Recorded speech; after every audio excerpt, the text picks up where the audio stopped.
All right, hi everybody. So I'm just gonna do a take one of talking about how to make medicine your side hustle. So this is something that's been my last few years in the making. So I've managed to make medicine my side hustle, and by that I mean scaling down your clinical time. Some of you might be really frustrated with medicine, frustrated with the system, finding that it doesn't really align with your values. And the people that I really resonate with tend to be the ones that are doing medicine for the sake of making an impact. Like we didn't come here to make money; we came here to make a difference in people's lives, right? So making medicine your side hustle would be scaling down your clinical time, and that could look like doing other things in that time, or it could look like completely leaving medicine and changing your careers entirely, or it could look like doing something on your own. We'll get to those bits in a second, but scaling down, some of you are probably ready to leave medicine, but then some of you might be a little bit unhappy and feel like something's missing.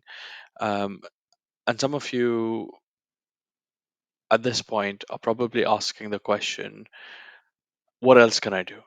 If I don't do as much clinical time, where does the money come from? What else am I doing in my life? So this video is going to be about how to figure that out. Okay, and we're going to get into how you're going to do it as well.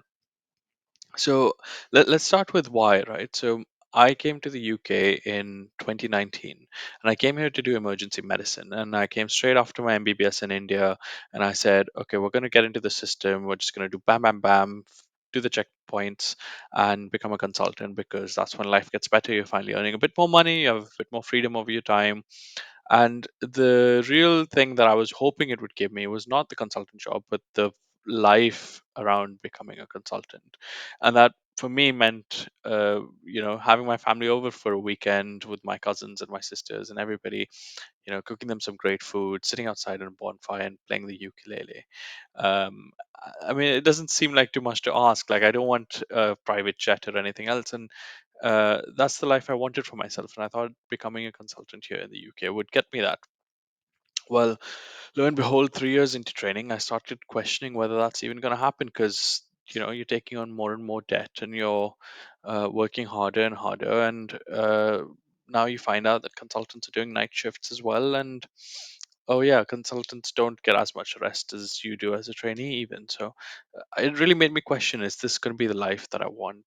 And on the background, just doing full time clinical emergency medicine was really getting to me. I mean, I took a year out to do a 50% clinical job where the other 50% was quality improvement. For the first time, I felt like I was rested. I didn't even realize that I wasn't resting enough. I wasn't recovering between shifts, and it's just a mindset shift. Anyway, so it was a time when I felt really stuck in the system that didn't align with the way I think healthcare should be delivered. I felt that there's patients in our waiting room who would be able to better take care of themselves at home than we do for them in the emergency department. They're waiting in the waiting room for 8 to 10 hours and they can't take a paracetamol for themselves. It just didn't make sense to me, right? I was trying to work on helping change that through my quality improvement role, and I still continue to do that. But there was a bit more, right? So, um, there was a point when I said, "I'm done with this. I'm going to leave medicine." And in fact, I almost went across to the world of management consulting, got myself an interview after a lot of hoop jumping, and on the other side, I realized that it's probably going to be, and I didn't start working there, but having spoken to a lot of people, I realized there was going to be the same set of challenges with a different face on the other side. Um, to get there, I was asking myself, why do I want it? And for me personally, it was a lot of problem solving, making a bigger impact. And it was about what skills do I have that I can use outside of medicine? And that question really haunted me for a long time. And I could only figure out what I wanted to do when I had that question answered. Right. Um, and there was a huge fear in taking the leap. So, what I now call what people call doing a non-traditional career, like, yes, on the whole it looks like, oh, you used to do medicine but you're doing something else. That's not non-traditional. That's just jumping from a traditional career to another traditional career where things are just as well laid out and have hoops for you to jump through, in fact probably worse laid out than medicine is. um, the other version of it is doing a portfolio career, which is slightly more non-traditional, I guess, because you're kind of doing things on your own. Nobody else is really telling you what to do. Um, and there's a third aspect of it, which we'll talk about as well, which is what I do, which I find really exciting. I've forgotten what I put in this section here around the why, so let's have a look. Oh yeah, this bit, there's lots of benefits to making medicine your side hustle. So you become a better clinician. I was finally rested. I was using my coaching skills um, in my clinical setting, and there were so many patients that I was seeing, and I was like, there's nothing really wrong with them. I can't help them as a doctor, but as a coach, I can ask them the right questions that can help them help themselves. I found myself becoming a better leader. I was improving the system in my quality improvement role. um, Making it a side hustle allows you to have ongoing employment, some financial stability that allows you to then build into doing something else. And the thing that kind of really holds medics back is that our pay isn't great, but it's not the worst either. So when you think about doing something else, you're always comparing it to your medical pay. And you always feel like, hey, if I'm putting an hour into a clinical setting versus if I want to get the same pay outside of it, then I probably need to put in 3 or 4 times much time. And then you're playing the whole game of spending time for money. You don't get to recover, you don't get to rest, you don't get to actually live the life of your dreams. Right. Um, just a bit of context and a bit of a disclaimer that I think there are two types of clinicians. There's um, a set of clinicians who love doing the job, who don't really care how inefficient it is. They love showing up, they love being there for the patient, and they get 100% satisfaction by what they do rather than what the outcomes are. Um, there's a second group who get satisfaction out of making a difference. And I call them impactful clinicians, right? So they're the people who can see a bigger picture. They can see the inefficiencies in the system and are just constantly bothered by it and really push to make a difference. And they can see themselves making a change and helping and having a greater good.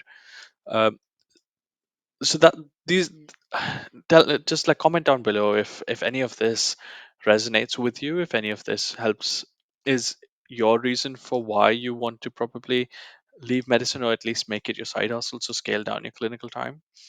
There's a question around when you should do it, and I think this is tricky because there is a financial element. You do need a bit of financial buffer to be able to make this happen. The whole process for me took about 18 to 24 months, and I'll tell you what I would suggest if you want to do it in lesser time than that as well.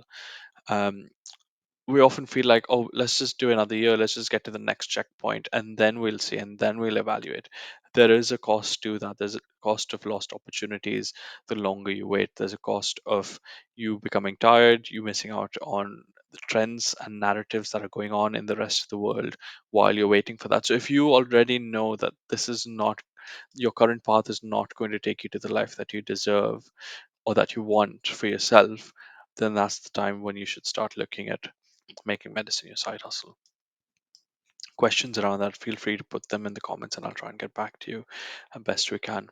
Right. So then the big question of how is still looming over our heads while we're already exploring a couple of other options. So hopefully at this point you're like, oh yeah, I'm sure I want to leave and I want to make medicine my side hustle. When should I do it? Oh, now, because I know that this is not taking me down the route. So you start talking to a lot of people and be like, hey, is it worth it? Is the whole journey worth it? How do people do it? What's their experience been like? So you speak to a lot of people.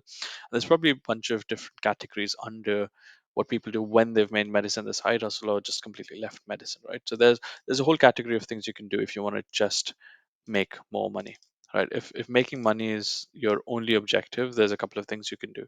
You can take industry roles, right? And there's things like management consulting, which I almost did, going to pharma, going to medical affairs, and there's a whole list of things you can do where yes, you might be paid a bit more, but the work culture is going to be very different. You're going to be probably working more hours in most of them.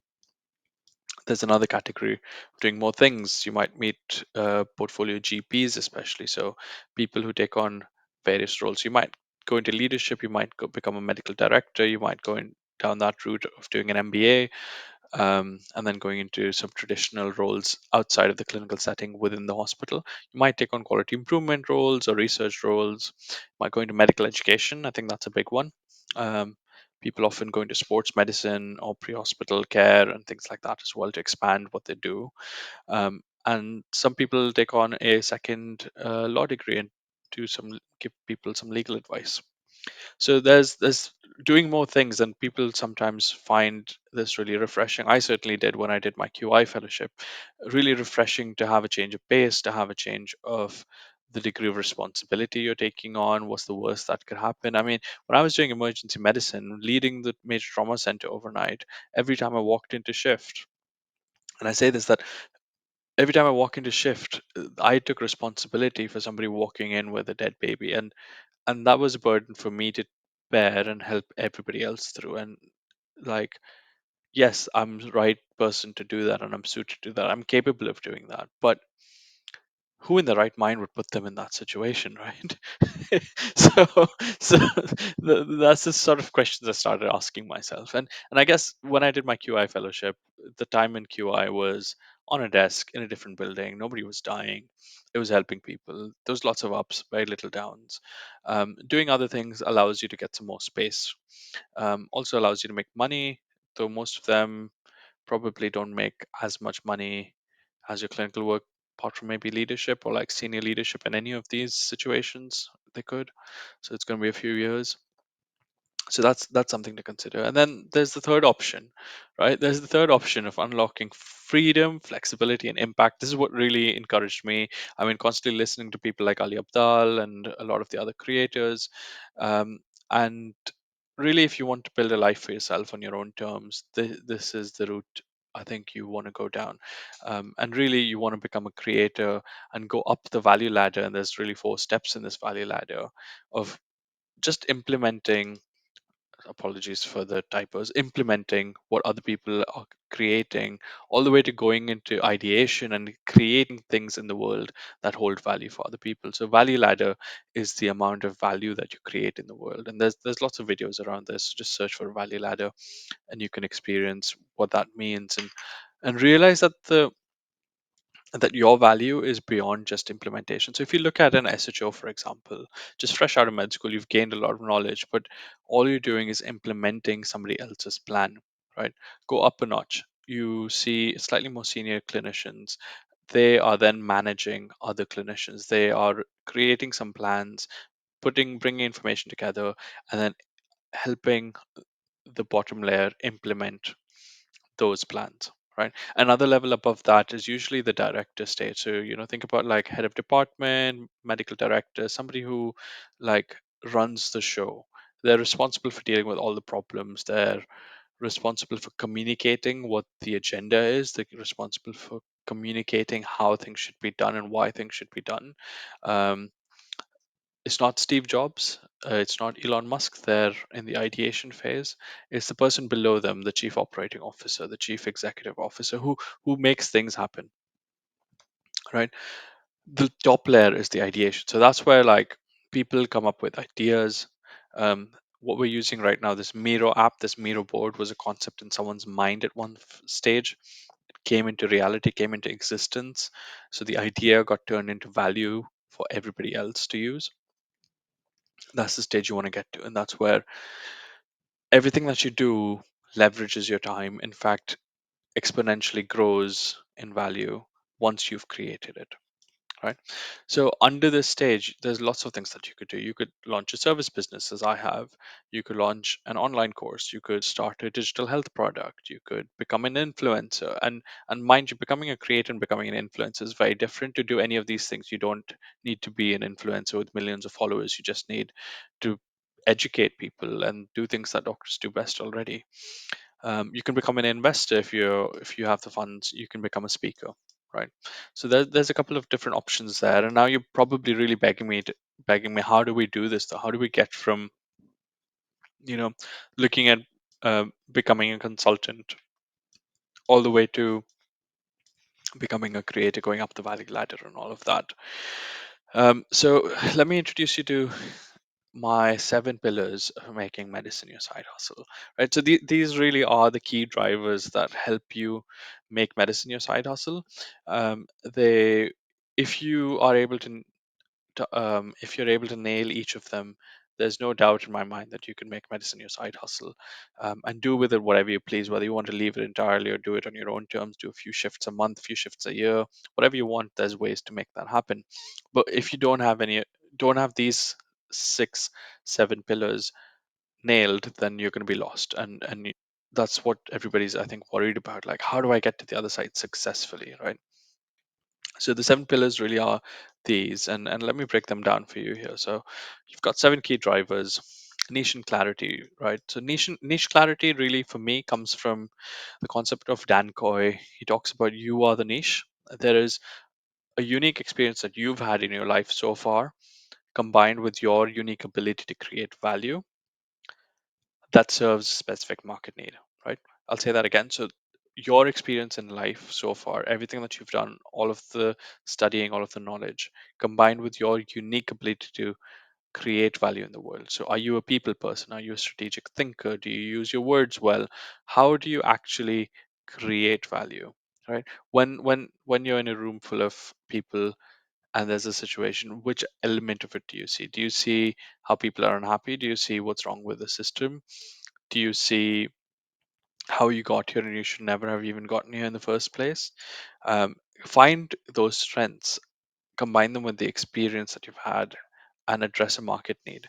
That's going to be the niche, right? So once you've figured out your niche, you can start creating value.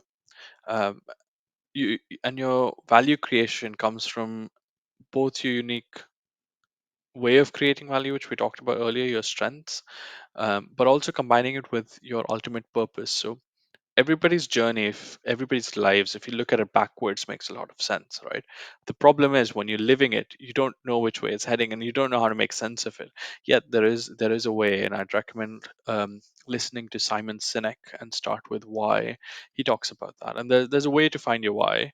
There's a way to find your purpose. When you combine it with the unique way of creating in this world, you become the unique person to be able to create value for that niche. Are you with me so far? I mean, write down below if this is new to you, if this is blowing your mind. If you have questions about it, put them in the comments below. Okay.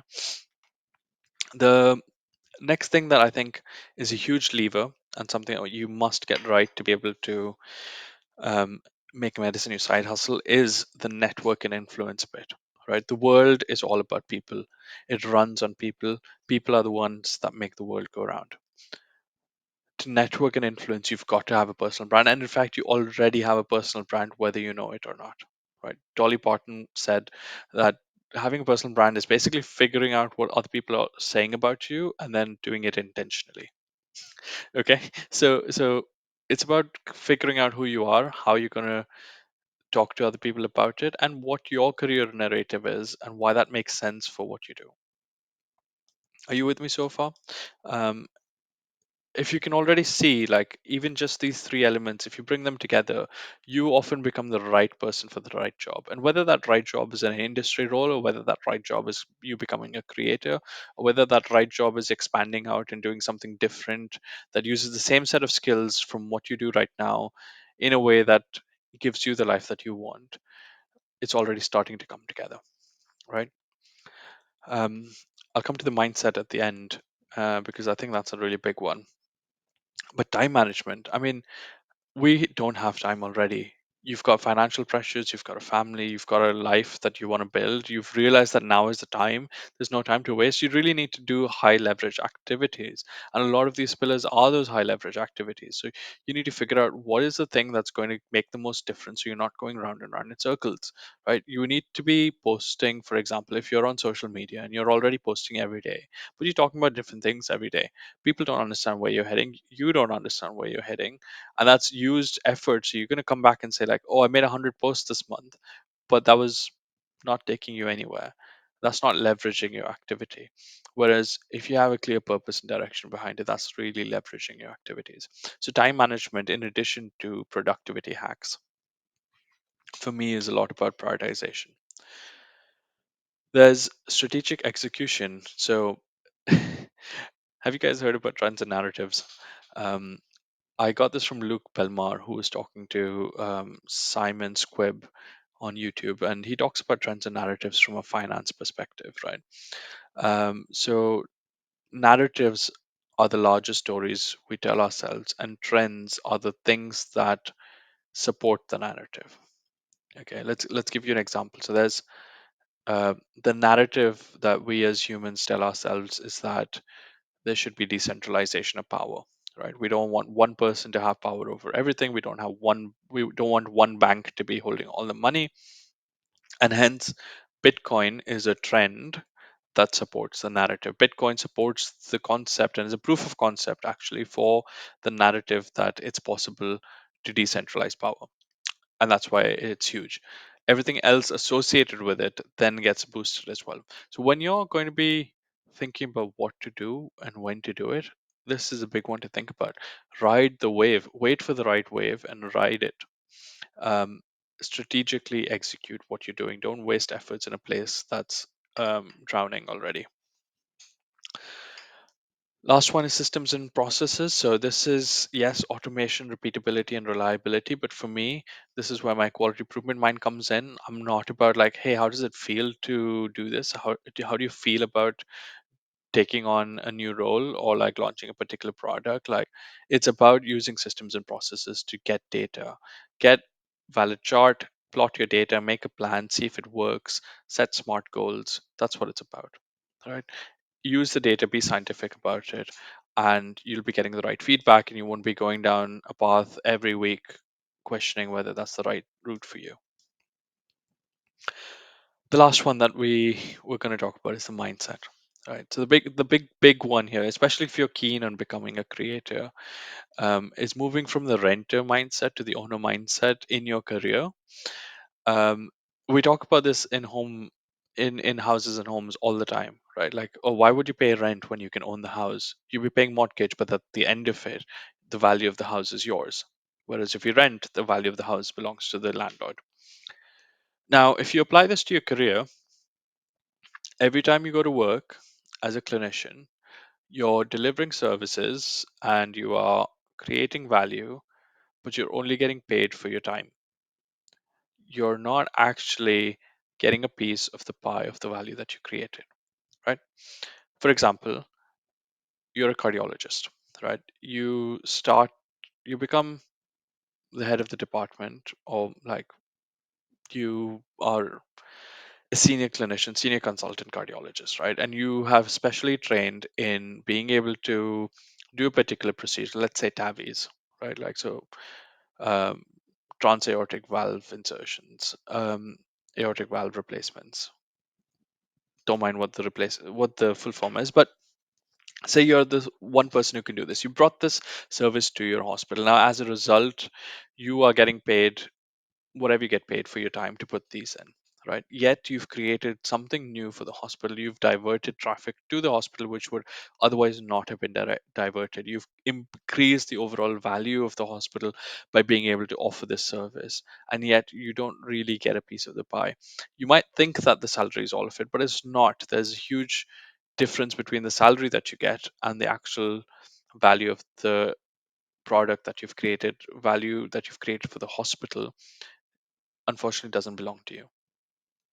And you don't really need it in monetary terms all the time.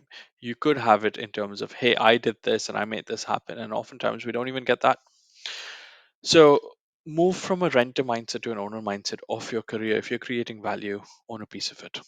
So that's my take on how you can make medicine your side hustle. This was the first time I put all of this together and decided to record. So apologies if the sound quality or the video quality and the errors in the text, but hopefully this conveys the message. Over the next few days, I'm going to go deeper into each of these sections with actionable steps for how you can figure out the key drivers for yourself and make medicine your side hustle. So I'd love to hear in the comments if you are planning on doing this at the moment, and I'd like to invite you to join my newsletter called the Impactful Clinician newsletter, and it's got everything in there that helps you make bigger impact, but also to make you help you make medicine a side hustle. Feel free to reach me on LinkedIn at any point, and I'll see you on the next one. Cheers. Bye.